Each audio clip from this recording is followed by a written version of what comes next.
Finally Gilgit Baltistan اگر ہم بات کریں اسمبلی کی تو مکمل ہو چکی ہے. آج نوٹیفکیشن بھی جاری ہو چکا ہے. کل ہم دیکھ رہے ہیں کہ کچھ یہاں گلگت بلتستان میں امن کو جو ہے وہ تھوڑا سا خراب کرنے کی کوشش کی گئی ہے، لیکن فائنلی آج 24 حلقوں کا نوٹیفکیشن بھی سامنے آ گیا. اس کے بعد خواتین کی نشستیں جو ہیں وہ بھی اس پہ بھی نوٹیفکیشن، اور ٹیکنو گریڈ کی نشستیں بھی سامنے آ چکی ہیں. سینئر صحافی ہمارے ساتھ ایمان شاہ صاحب موجود ہیں. ان سے ہم جاننے کی کوشش کرتے ہیں کہ اس وقت گلگت بلتستان کی جو اسمبلی ہے اس کی کیا صورتحال ہے. اس وقت ہم دیکھ رہے ہیں تو وزیر اعلیٰ کے لیے جو ہے وہ جوڑ توڑ عروج پر ہے.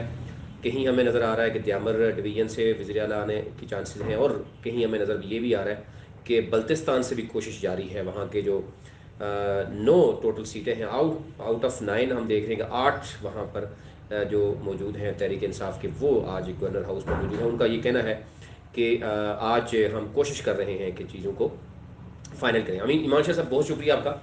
اور کیا صورتحال آپ کو نظر آ رہی ہے اس وقت، کیونکہ نوٹیفکیشن جاری ہو چکا ہے، جو کہیں ہمیں ایمبیگوٹیز تھی وہ کلیئر ہو گئی ہیں. کل آپ نے دیکھا کہ کل ایک ہنگامہ آرائی بھی ہوئی، لیکن فائنلی جو چیزیں سامنے آئی ہیں اس کو آپ کس نظر سے دیکھ رہے ہیں؟ دیکھیں، اچھا ہوا بلاخر جو ہے نا وہ جو پروسیس ہوتا ہے ایک الیکشن کا، اس میں تو ظاہر ہے الیکشن ہوتے ہیں، اس میں دھاندلی کے الزامات لگتے ہیں، ہارنے والا، لیکن حکومت کو اپنا کام کرنا ہوتا ہے، ریاستی اداروں کو اپنا کام کرنا ہوتا ہے. ایک نظام ہے پاکستان کا چل رہا ہوتا ہے، اور گلگت بلتستان کے اندر بھی 94 سے آنورڈ ایک نظام چلا آ رہا ہے. تو ریزلٹس میں تاخیر ہو گئی، نوٹیفکیشن وغیرہ ہو گئے، تو میرے خیال میں اس by end of this month یہ سارا پروسیس کمپلیٹ ہو جائے گا. نوٹیفکیشنز کے بعد جو اگلا مرحلہ آئے گا وہ آتھ ٹریکنگ سرمنی ہوگی، حلف ہوگی 24 پلس 3 ٹیکنوکریٹس پلس 6 خواتین. اس کے بعد اسپیکر ڈپٹی اسپیکر کا انتخاب ہوگا، اور فائنلی جو ہے وہ قائد ایوان کا انتخاب ہو جائے گا. یہ پروسیس ابھی یہاں پہ جو نئی ڈیولپمنٹس جو ہو گئی ہیں اس میں یہ کہ خواتین کی سیٹوں پہ P T I 4، P M L N 1، Peoples Party 1. P T I پہلے نمبر پہ کنیز، دوسرے نمبر پہ سوریا زمان، تیسرے نمبر پہ دلشاد، چوتھے پی ٹی آئی کی 4 ہوں گی ہاں، اور چوتھے پہ میرے خیال میں وہ کلثوم الیاس ہیں. اور پھر ٹیکنوکریٹس میں تھوڑی سی ہم سب کو جو نا اس نے وہ حیرت میں ڈال دیا کہ حشمت اللہ صاحب کا نام وہ ڈراپ ہو گیا. دوسرے نمبر پہ تھے ان کی جگہ پہ تانگیر سے رحیم داد صاحب، غالباً ان کا نام ہے مولانا فضل رحیم ہے، فضل رحیم صاحب، ان کا نام سامنے آیا ہے. اور یہ ہمارے لیے تھوڑا سا ایک غیر متوقع سا تھا. حشمت اللہ صاحب بہت سینئر پی ٹی آئی کے، اور پرائم منسٹر کے ساتھ بھی ان کے اچھے تعلقات، چیف آرگنائزر رہے، لیکن ان کا نام جو ہے نا وہ پہلے تو تھا ٹکٹ کے حوالے سے ان کو ٹکٹ نہیں ملا، پھر ٹیکنوکریٹ کی بات چلی تو دوسرے نمبر پہ آ گئے، پھر دوسرے سے بھی اٹھا کے وہ ابھی ان کا نام شاید نوٹیفکیشن کے اس پروسیس میں نہیں موجود. سعدیہ دانش پیپلز پارٹی کی طرف سے، اور صنم فریاد، صنم بی بی وہ مسلم کی طرف سے، وہ میرے خیال میں یہ 6 نام آ گئے. اب اس میں جو کمبینیشن بننے جا رہی ہے اگلے جو سیٹ اپ میں، میرے خیال میں بلتستان سے امجد زیدی اسپیکر ہوں گے صحیح، اور غالباً گلگت ڈویژن سے شاید ڈپٹی اسپیکر، اور دیامر ڈویژن سے چیف منسٹر. یہ بہت زیادہ متوقع مجھے چیزیں نظر آ رہی ہیں اس وقت. اور جہاں تک بات ہے جو 23 نومبر کو ہنگامہ آرائی ہو گئی اور یہ سارے معاملات ہو گئے، تو میرا خیال ہے کہ اس ایشو میں اگر چیف الیکشن کمشنر ذاتی طور پہ کچھ اپنا پازیٹیو رول پلے کرتے، تو جو ایک ناخوشگوار واقعات پیش آئے جس میں 4 سرکاری گاڑیاں جلائی گئی، ایک سرکاری آفس نظر آتش ہوا، اور ایک امپریشن گیا جنرلی، تو وہ بھی نہیں ہوتا. اور یہ پورے ایک صاف شفاف الیکشن پرامن جو ہم بات کر رہے تھے پچھلے 1.5 مہینے سے، وہ شرمندہ تعبیر. اینی وے یہ کوئی 5-6% جو ہے نا یہ ایک امپریشن ٹھیک لیکن نہیں حلقہ ہے. 2 کی جو ابھی بھی جو پیپلز پارٹی کے یہاں پر ہم دیکھ رہے ہیں کہ ایک طرف فتح اللہ ہیں، پیپلز پارٹی کے جو امیدوار جمیل احمد، ابھی بھی وہ یہ بات کر رہے ہیں. آج بھی میری ان سے گفتگو ہوئی، انہوں نے کہا جی ہم نے جنرل جو ووٹنگ تھی اس میں بھی ہمارے ساتھ دھاندلی ہوئی، ہمارے ووٹ ریجیکٹ کیے گئے، اور اس کے بعد جو پوسٹل بیلٹ پیپرز ہیں اس میں بھی ہم نے دیکھا کہ وہاں پر بھی کچھ چیزیں موجود تھیں، اور پھر 3 بڑی پولیٹیکل پارٹیز کے سائن موجود تھے، جو کہ الیکشن کمیشن میں جب ہم گئے تو ہمیں یہ نظر آیا کہ وہاں الیکشن کمشنر انہوں نے یہ کہا کہ مجھے علم نہیں ہے. وہاں پر یہ لگ رہا ہے کہ ان کو وہ جو دستخط ہوئے لیٹر تھا وہ وہاں ان کے پاس نہیں تھا. تو حلقہ 2 کے حوالے سے آپ کو کیا نظر آ رہا ہے، جہاں پر ایک فتح اللہ اور دوسری طرف جمیل احمد، یہ لیٹ کیوں ہوا، اور کیا دھاندلی کے جو الزامات ہیں دونوں طرف سے، صداقت کیا ہے اس میں؟ دیکھیں اس میں دھندلی کی جو الزامات تھے اس کا آپ 15 نومبر کی رات جمیل کا کہا گیا کہ جی جیت چکے ہیں. 16 نومبر کی صبح جو ہے وہ 2 ووٹوں سے فتح اللہ کو کامیاب قرار دیا گیا. اس کے بعد پیپلز پارٹی نے لڑنا شروع کیا. اس کے بعد پھر کاؤنٹنگ کا ایک سلسلہ شروع ہو گیا جو 5 دن تک دن رات جاری رہا. پورے حلقے کے 73 پولنگ اسٹیشنز کی ری کاؤنٹنگ ہو گئی. حلقے کی ری کاؤنٹنگ میں فتح اللہ اور جمیل احمد کے ووٹ برابر نکلے 6579 6579 6579. صحیح. ٹھیک ہے دونوں کے. اب مسئلہ آ گیا پوسٹل بیلٹ پیپرز کا جو سرکاری ملازمین کے جو ووٹ آن ڈیوٹی ہوتے ہیں پولیس ہو گئے یا پولنگ کا عملہ ہو گیا. اس میں یہ ہوا تھا کہ جو ریٹرننگ آفیسر کا ایک لیٹر جو میرے پاس ریکارڈ میں موجود ہے ان کا یہ کہنا ہے کہ جی ہمارے پاس ٹوٹل 1680 بیلٹ پیپرز آ گئے تھے جس میں سے سوری ہم نے جاری کیے تھے بیلٹ پیپر 1680. ریسیونگ جو ہیں وہ 1380 بتا رہے ہیں. صحیح. ٹھیک ہے جی وہ ہم نے ریسیو کی. یہ ریٹرننگ آفیسر کا لیٹر ہے.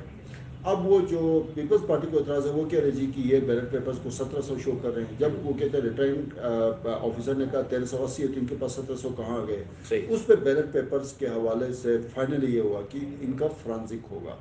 اس پہ ایک ایگریمنٹ سائن ہوا جو میرے پاس اس کی کاپی موجود ہے. اس میں کہا گیا جی فرانزک پوسٹل بیلٹ پیپرز کے فرانزک تک حلقے کا رزلٹ اناؤنس نہیں ہوگا. یہ پھر اس نے اسی ایگریمنٹ یا ان تمام ایشوز کو ایڈریس کرنے کے لیے پیر کے روز 23 نومبر کو چیف الیکشن کمشنر آفس میں ایک اجلاس بلایا گیا. صحیح. چیف الیکشن کمشنر راجہ شہباز کی طرف سے جس میں فتح اللہ جمیل حفیظ کی طرف سے اورنگزیب ایڈوکیٹ اور امجد یہ 4-5 بندے شامل تھے. وہاں پہ جب اس ایگریمنٹ کا ذکر آیا تو چیف الیکشن کمشنر نے شاید کہا کہ جی ایگریمنٹس کی میرے سامنے کوئی حیثیت نہیں, میں ان کو نہیں مانتا ہوں, میں نوٹیفیکیشن جاری کر دیتا ہوں. اس پہ امجد اور چیف الیکشن کمشنر کے درمیان تلخ کلامی ہوئی جس کے بعد میرے خیال میں کوئی ہاتھ پائی تک بات پہنچی. اس تلخی اس ہاتھ پائی کے بعد امجد چونکہ وہ پیپلز پارٹی کے ورکر چیف الیکشن کمشنر کے باہر آلریڈی احتجاج میں موجود تھے ریوری روڈ پہ. امجد جیسے باہر نکلے انہوں نے کارکنوں کو کہا جی کہ آپ پرامن احتجاج شروع کریں. صحیح. وہاں سے وہ پیپلز پارٹی کے جو کارکن تھے وہ ریوری روڈ سے گزرتے ہوئے جب سیم ہاؤس کے سے تھوڑا آگے پہنچے تو وہاں پہ کسی میرے خیال ہے کسی غلط فہمی کی بنیاد پہ سیم ہاؤس کی سیکورٹی پہ موجود پولیس اہلکار اور ان کے درمیان تھوڑی تلخ کلامی ہوئی جس کے بعد ہوائی فائرنگ شروع ہو گئی. اس کے بعد پھر بگدڑ مچ گئی. اس کے بعد یہ جو بھی گاڑیاں چلائی گئیں جو بھی ہوا یہ واقعہ یہ جو اس کا جو ہے نا میں نے سارا آپ کو بیک گراؤنڈ بتا دیا. اچھا عمران شاہ صاحب اب بات پہنچی ہے کہ جناب نوٹیفیکیشن ہو گیا 24 حلقوں کا سب کچھ ہو گیا. اب وزیر اعلیٰ کی بات ہو رہی ہے اور آج گورنر ہاؤس ہم دیکھ رہے ہیں کہ وہ اس کا جو ہے وہ محور بنا ہوا ہے. بلتستان کے جو 9 میں سے 8 جو وہاں پہ امیدوار جو جیت کے آئے ہیں, اسی طرح دیامر کی بات کریں تو 6 میں سے 4 شاید سیٹس وہاں موجود ہیں, گلگت کی 5 ہیں, تو ٹوٹل 17 ایک ابھی تک تحریک انصاف وہاں تک پہنچی ہے. اور سی ایم کس کو آپ سمجھ رہے ہیں کہ ابھی تک فائنل کیے جانے کے امکانات موجود ہیں؟ یہ بہت بڑا سوال ہے سر. اور ابھی میرے خیال میں یہ تمام جو گھٹ جب بیٹھ چکی ہے نا اب اگلا سوال ہر حلقے میں صافتی حلقوں میں سماجی حلقوں میں مقتدر حلقوں میں اور میرے خیال میں نیشنل لیول پہ بھی یہ بات ڈسکس ہوئی ہے اگلا سی ایم کون ہوگا. اگلا سی ایم کون ہوگا میرے خیال میں یہ طے ہو چکا ہے. صحیح. نام فائنل ہو چکا ہے. ڈسکلوز کرنا میرے خیال میں قبل از وقت ہوگا. ٹھیک ہے. اور اس وقت جو ہے میرے لیے اس میں ایک میں آپ کو یہ خبر دے سکتا ہوں کہ جیسے ہی سی ایم کا نام سامنے آئے گا تو پی ٹی آئی کے اندر سے یہ آواز کوئی ایسی آواز اٹھ سکتی ہے جو ہم سب کو چونکا دے. صحیح ہے. تو میں اس کی ڈیٹیلز میں جانا نہیں چاہتا لیکن کوئی ایسی سچویشن سامنے آ سکتی ہے کہ جس سے کوئی بہت بڑی خبر بن جائے. بالکل صحیح. اتنا سب اتنی سی لیکن میں اگر نام فائنل ہو چکا. میں اگر ان نام 5-6 ناموں میں سے کوئی نام لے لوں تو شاید اگر ہم بات کریں بلتستان سے تو ظاہر ہے وہاں میں میری بات بھی ہوئی ہے, کچھ وہاں کے امیدوار تھے پی ٹی آئی کے جو ابھی جیت کے چکے. راجہ اعظم صاحب سے ملاقات ہوئی, 4تھی دفعہ وہ اسمبلی میں پہنچ رہے ہیں.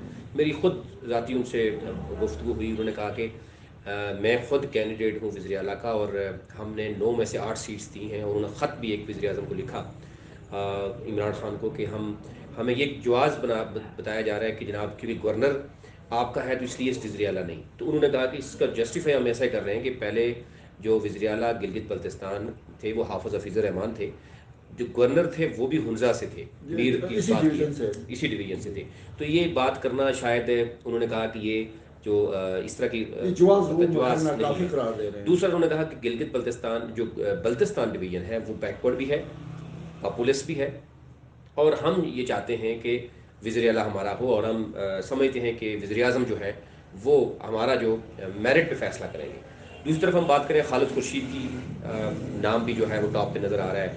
پہلے ظاہر ہے فتح اللہ کا نام بھی لی جا رہا ہے، لیکن اب کیونکہ وہ بڑا ایریا وہ ہلکا کنٹروورشل ہوا، ڈاکٹر کرنل ریٹائر عبید ان کا بھی نام آ رہا تھا.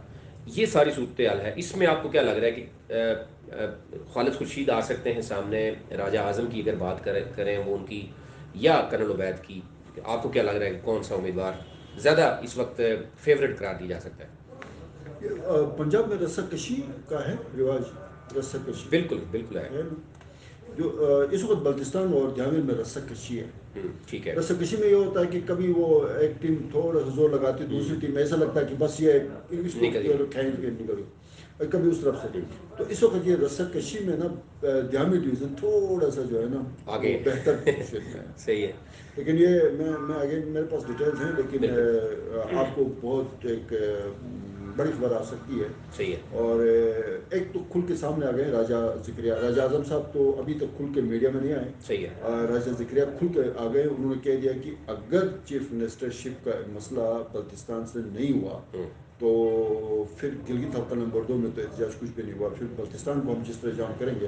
اس نے یہ بھی کہا کہ گانچھے، چونکہ گانچھے والوں کو سکردو سے گزر کے گلگت جانا ہوتا ہے، پھر گانچھے سے کوئی بھی ممبر جو ہے وہ گلگت نہیں جا سکے گا، اور یا تو پھر ہیلیز پہ جائیں، ادروائز پھر ہم آغا علی رضوی کا نام لیا انہوں نے حلقہ نمبر 2 میں، چونکہ آغا علی رضوی کا بہت بڑا ایک ان کا ہے اقتدار ہے، بہت بڑی اسٹیٹ پاور ہے. حلقہ نمبر 1 سے تو یہ خود راجہ ذکریہ جیتے ہیں، تو یہ حلقہ نمبر 1 اور 2 ایسے ہیں کہ وہاں سکردو شہر کے یہ شہری حلقے ہیں. تو اس نے تو باضابطہ بتا دیا کہ اگر بلتستان کو نیگلیکٹ کیا گیا، اور اس نے یہ بھی کہہ دیا ساتھ ساتھ کہ ہم نے تو تحریک شروع کی ہے جی، گورنر ہٹاؤ گلگت جی بھی بچاؤ. اس نے کہا جی ہمیں گورنر کے اس پہ لالی پاپ کیوں دیا جا رہا ہے؟ گورنر نے 2.5 سال میں ایک اپائنٹمنٹ نہیں کی، اس کے پاس کوئی اختیارات ہی نہیں ہوتے ہیں. کہا جی ہٹاؤ تو گورنر کو کسی اور کو بنا دو. کہا جی سیم شپ بلتستان کا حق ہے، 8 سیٹیں ہیں، اگر نہیں ہوا تو پھر ہم وہ احتجاج کریں گے جس کا پھر کسی نے سوچا بھی نہیں. تو اس سے آپ اندازہ لگا لیں میں جو بتانے اگلی جو خبر کے ملتار ہوں وہ صحیح ہے کہ یہ ایک سرپرائز ہو سکتا ہے. یہاں پہ ایک بریک لیتے ہیں اور بریک کے بعد واپس آتے ہیں اور ہم بات کرتے ہیں کہ جناب اس وقت جوڑ توڑ عروج پر ہر سینئر جو وزیر وہ کون کون سے ہو سکتے ہیں، وزارتیں کیسے تقسیم ہو سکتی ہیں، اور وزیر اعلیٰ کون ہوگا، اس پر ہم ایک بات کرتے ہیں ایک بریک کے بعد.